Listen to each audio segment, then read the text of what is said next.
സുരേഷ് ഗോപിയെ കാണാനില്ലെന്ന് പരാതിയുമായി എത്തിയിരിക്കുന്നത് KSU ജില്ലാ പ്രസിഡന്റ് ഗോകുൽ ഗുരുവായൂരാണ്.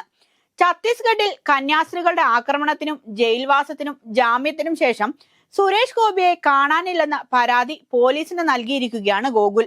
ഛത്തീസ്ഗഡിൽ നാടകീയ സംഭവങ്ങൾ അരങ്ങേറിയിട്ടും കന്യാസ്ത്രീകളെ ദിവസങ്ങൾക്ക് ശേഷം പുറത്തെത്തിച്ചിട്ടും കേരളത്തിൽ നിന്നുള്ള കേന്ദ്രമന്ത്രിയും MP-യുമായ സുരേഷ് ഗോപി ചെറുവിരൽ പോലും അനക്കിയില്ലെന്നും MP ഓഫീസിലോ മണ്ഡലത്തിലോ ഇല്ലെന്നുമാണ് പരാതിക്കാരൻ പറയുന്നത്.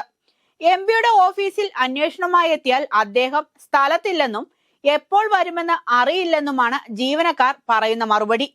മതപരിവർത്തനം ആരോപിച്ച് കേരളത്തിലെ 2 പാവം പിടിച്ച കന്യാസ്ത്രീകളെ ജയിലിലടച്ചിട്ടും കേരളത്തിൽ നിന്നുള്ള കേന്ദ്രമന്ത്രി ആയിട്ടും സുരേഷ് ഗോപി വേണ്ട വിധത്തിലുള്ള ഇടപെടലുകൾ നടത്തിയിട്ടില്ലെന്നാണ് പരാതിക്കാരൻ പറയുന്നത്. കേന്ദ്രമന്ത്രിയെ കാണാനില്ലെന്ന വിചിത്രമായ പരാതി ഒരുപക്ഷെ ആദ്യമായിട്ടായിരിക്കും പോലീസിന് ലഭിക്കുന്നത്.